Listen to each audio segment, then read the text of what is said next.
Insights with Terri Coots, a weekly look through the eyes of predictive astrologer Terri Coots. Here's Terri. Hi everyone, this is Terri, and you're listening to Insights with Terri Coots. Thank you so much for joining me on this week of July the 2nd through July the 9th. I really appreciate your time. Let's see what we have waiting for us for this week. We still have that Cancer energy, which I absolutely love, in our sun sign. We also still have it in Mercury, which is how we think and how we communicate, which lends us to wanting to nest, to enjoy our home, to want to stay kind of home-based or invite people in and enjoy our home. That seems to be the focus of many times when we nest with this Cancer energy. So just enjoy family during this time. If there's any way possible to do it, invite them over, have some little games in the lawn, just make some memories with this kind of an energy field. And Venus, the planet of love and beauty, is still in Leo, and Mars, the planet of passion and drive, is also in Leo. So we have two fire signs back to back. Now Mars itself, with our passion planet, is a fire sign, and we have Leo, which is a fire sign, both having this forest fire, speaking of which. So we've got a lot of fire energy, which can lead to impulsive decisions. You got to be careful because you could burn yourself up. But, you know, sometimes we make backfires when we're trying to contain a fire, and that can maybe add a little bit of a wall for it. So just watch your week this week, and that's not going to change right away, the Leo and Venus. And it's not the best place for long-term relationships. The passion is there, the fire is there, the impulse is there, but I'm not sure. You know, fires, they go out. I'm not saying it can't happen. I'm just saying watch what you're building on.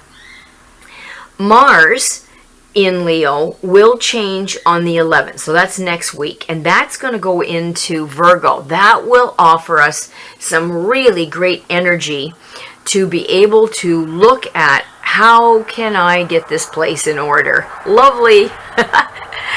Sometimes, you know, we just need that little bit of energetic push to get us to be where we need to be, and it's so much nicer if we can do our chores or the things that we need to do, feeling good about it, feeling excited about it, wanting to do it rather than dragging ourselves to it. So Virgo's going to end in a few weeks, but I want that energy to help support you in really looking around and saying, what do I need to do? What project do I need to get into? And it supports us in that, which is really nice. It is a nice energy. We are going to have a full moon in Capricorn on the 3rd. Now, full moons in and of themselves add energy to us. So expect to, you know, this is where nurses, firemen, doctors, police people know that people act up in the hospitals. You know, full moon is usually, the saying is, what would you expect? It's a full moon.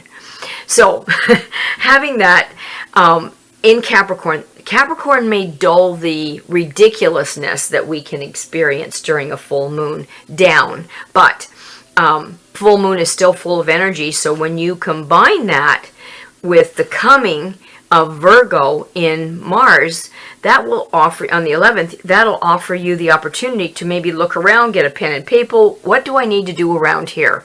What do I need to do around the office to get ahead?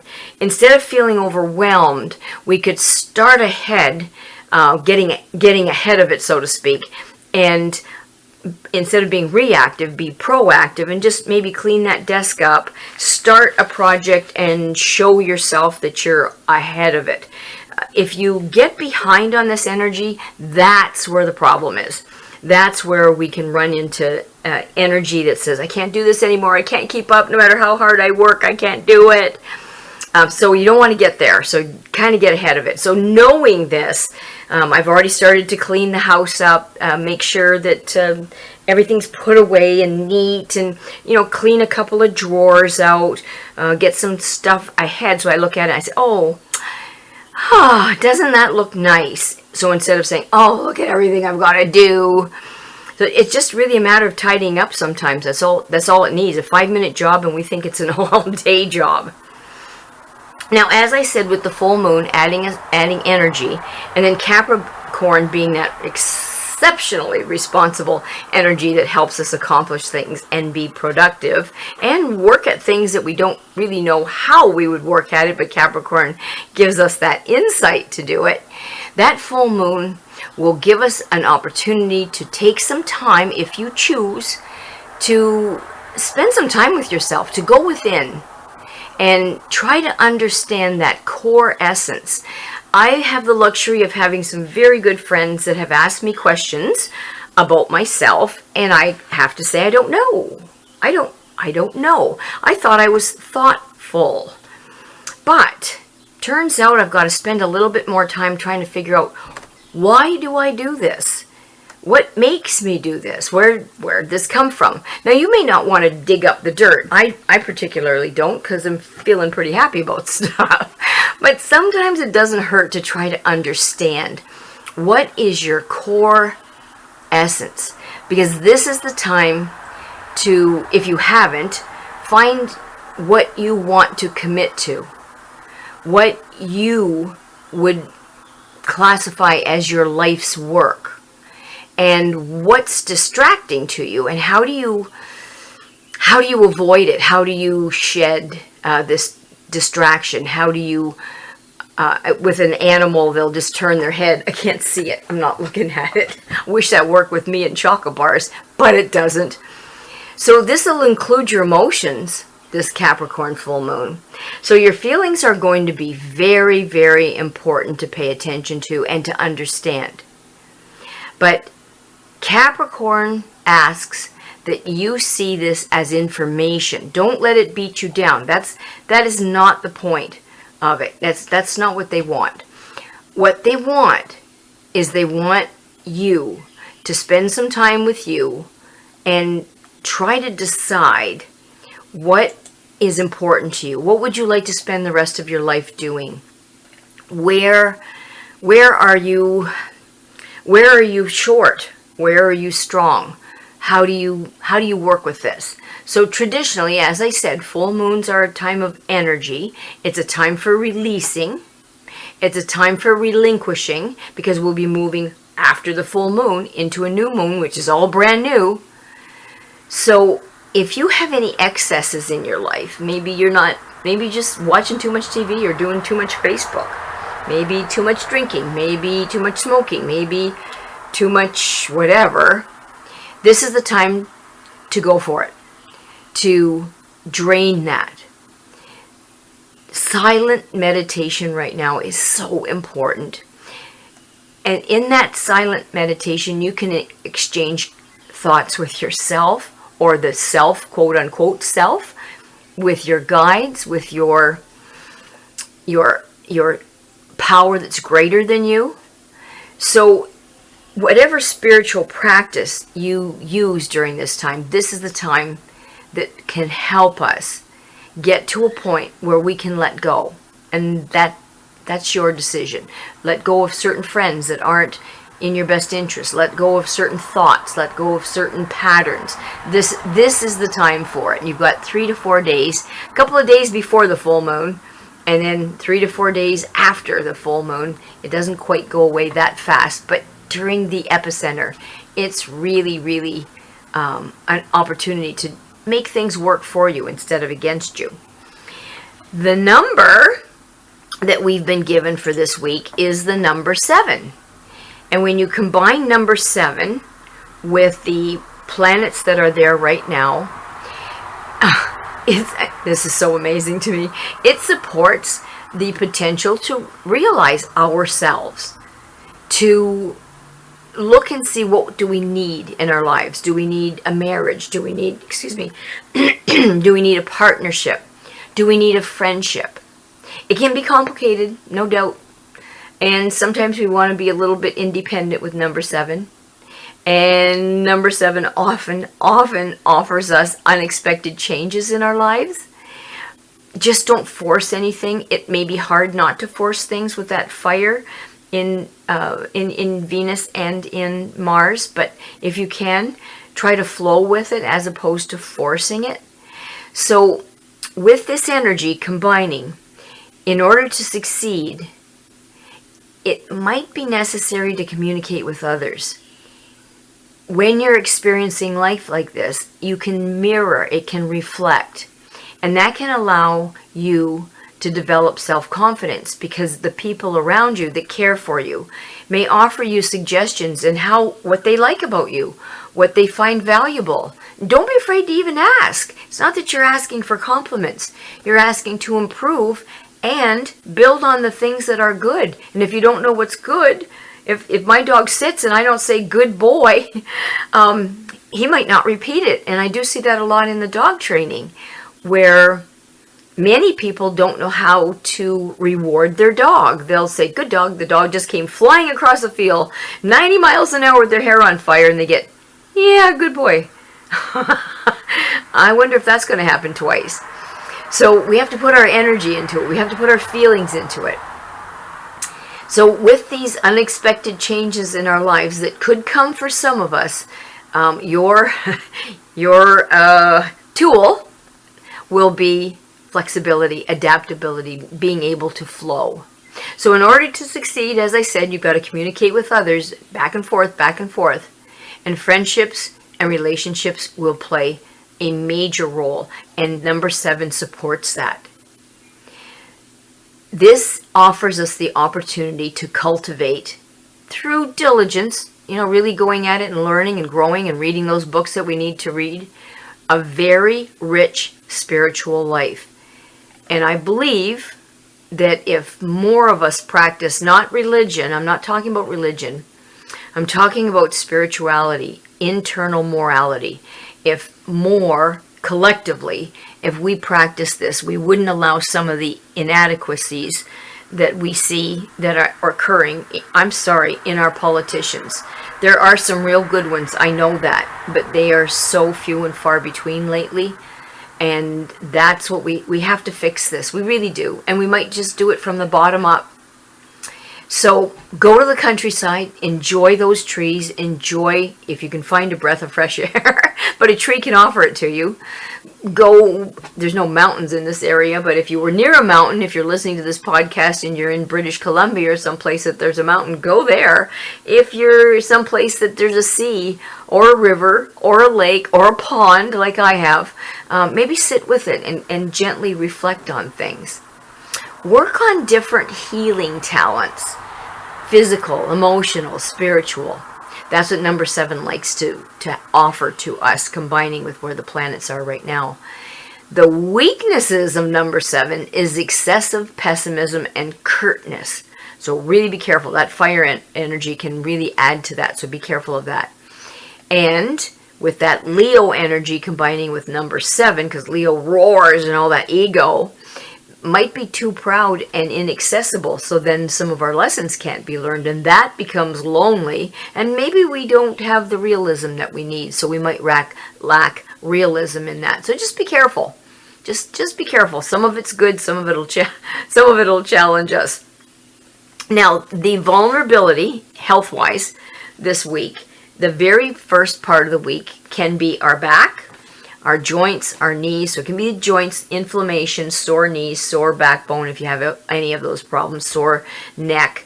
Go ahead of time. Already I'm sitting on the heating pad. Why wait?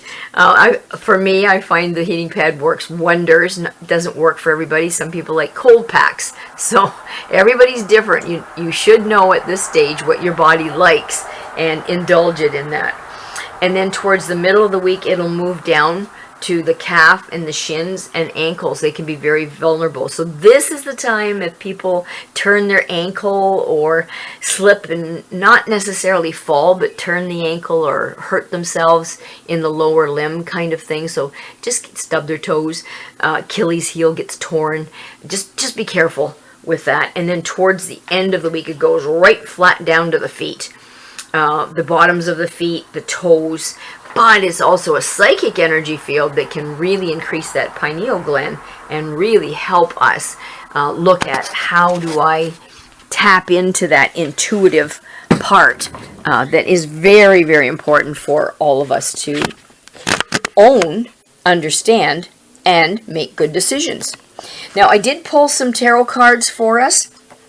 One of the cards that came up really strong was a major card, and it was a card of strength.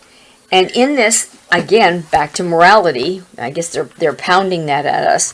The card of strength tries to imbue self-confidence. A self-confident person usually does not bully another person, does not overshadow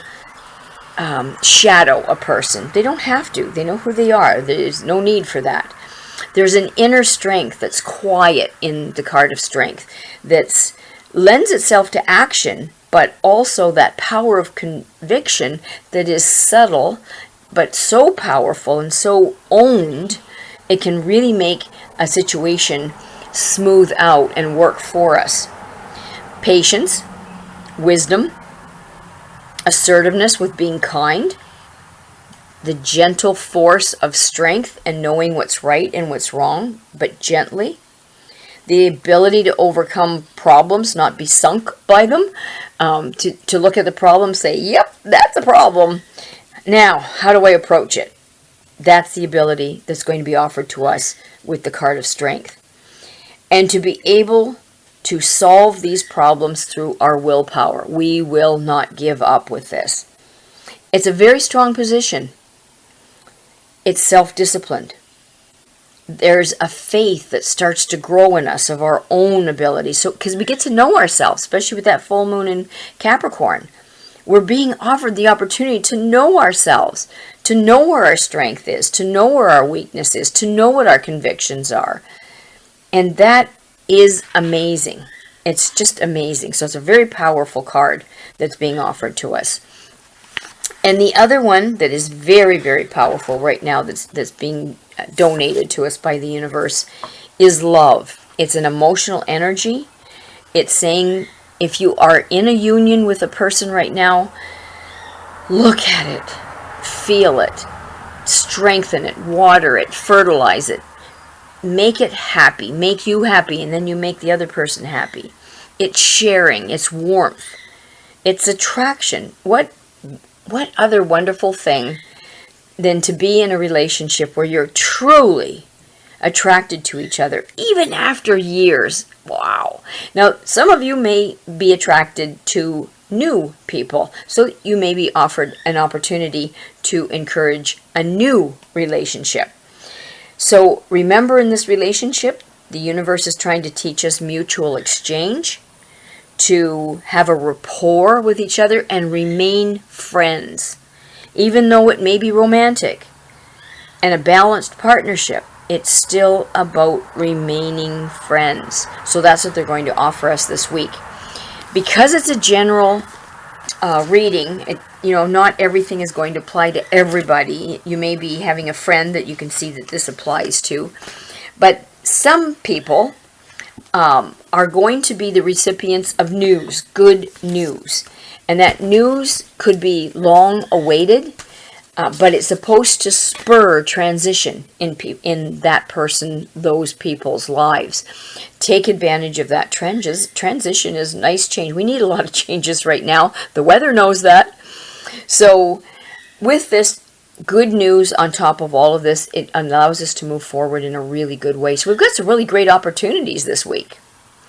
Again, I want to thank everybody for taking their time and sharing their time with me.